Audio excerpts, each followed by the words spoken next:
Karibuni sana. Jina langu ni Miss Masao na siku ya leo nitaonyesha jinsi ya kutengeneza kuku mtamu sana mlaini, kuku mtamu mlaini, yani kuku wa kwenye air fryer. Najua wengi tunazo air fryer, tumezificha, tuzitumii. It's time tuzitoe, tuanze kuzitumia.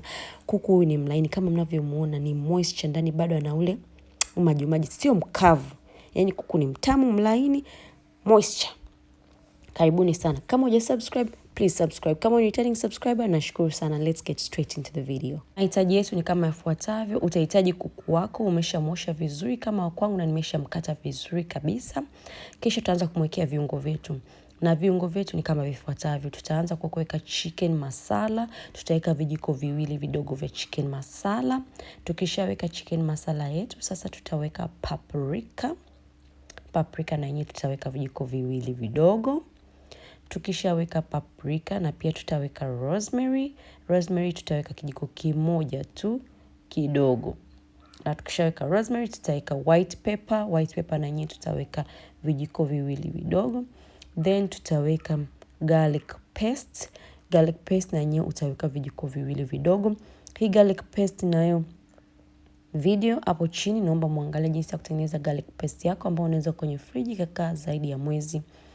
Tukishaweka garlic paste tutaweka mafuta ya kula kijiko kimoja kikubwa, then tutaweka limao kipande nusu, na pia tutaweka chumvi kijiko kimoja kidogo, na tutachanganya vizuri, tutakoroga vizuri kabisa. Tutamfunikia kuku, tutamlisha kwenye friji ili aweze kumarinate kwa muda wa masaa 2 na zaidi.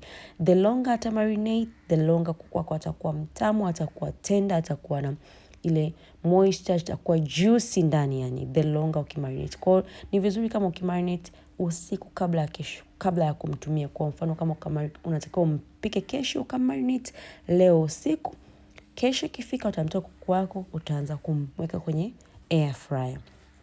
Kuku wako atakuwa na viungo zaidi, kuku wako atakuwa mtamu zaidi, yani we mwenyewe utakuja kuniambia. Lakini pia kama hauna muda, unaweza kuweka hivi viungo na ukamweka straight into the air fryer. Lakini vizuri, na nashauri vizuri zaidi kama utaweka viungo ukamwacha kuku wako amarinate kwa muda at least wa masaa 2 na kuendelea. Ukishamaliza kuchanganya viungo vyako kabisa vizuri, utamrudisha kuku kwenye fridge, usimwache nje. Na ukimrudisha kwenye fridge, hakikisha kwamba umemfunikia vizuri ili asiache harufu kwenye fridge.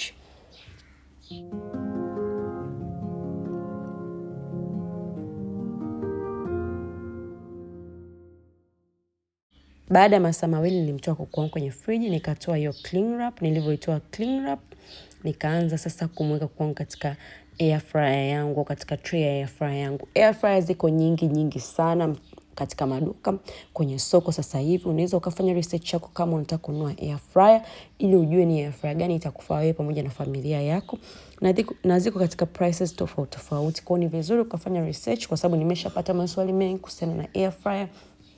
Na washauri wapendwa wafanye research, ila pia msiignore air fryer ambazo ni za bei rahisi, kwa sababu at the end of the day function zinakuwa ni hiyo tu moja, lakini zinakuwa ziko katika wide range. Air fryer ziko katika wide range, lakini main function inakuwa ni moja. Kwa ni vizuri ukafanya research yako, ukajua what's in the market na ipi ambayo itakufaa wewe katika price yako, katika budget yako pamoja na matumizi ya familia yako. Kwa baada hapo mimi nitapanga kuku wangu vizuri, then nitamweka katika air fryer yangu. Na mimi natumia air fryer ya Silvercrest, nisije nikasahau kuambia, natumia air fryer Silvercrest na bei yake ni rahisi zaidi.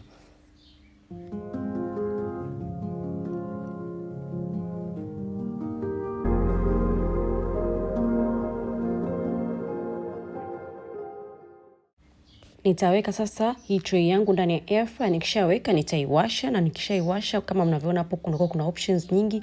Mimi naikaga option ya meat ambayo inakuwa ni 200 degrees Celsius na inakuwa ndani ya dakika 28 kama mnazoziona. Dakika 28 hizo hapo na 200 degrees Celsius.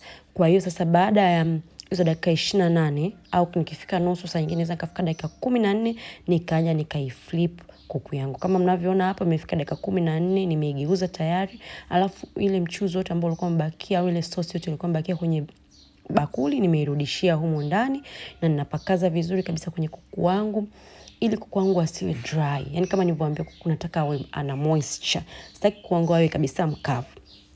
Alafu nitairudishia tena Nikirudishia tena sasa ndo nitaiacha ndani ya huo muda uliobaki. Sasa kama mnavyoona kuku wangu baada ya dakika 28 ni hao hapo, ni watamu, ni walaini kuku hawa. Ndani wana moisture kama nilivyowaambia, sio kuku wale wagumu. Hapana. Kuku ni mtamu, ni mlaini. Ninaomba muende mkatry hii recipe, mtanirudishia majibu. Na nataka nianze kupost different recipes za air fryer ili tuanze kutumia jamani zile air fryer zetu tulizozinunua kwa motisha zote, tukijua tutazitumia lakini tumezificha kwenye madro. Ni muda sasa tuanze kuzitoa. Naomba msisahau kunifollow Instagram, natumia the same name Miss Masao, na pia msisahau hapa YouTube kusubscribe, kushare, kulike na kucomment. Inasaidia sana kukuza channel yangu. See you next time. Bye bye.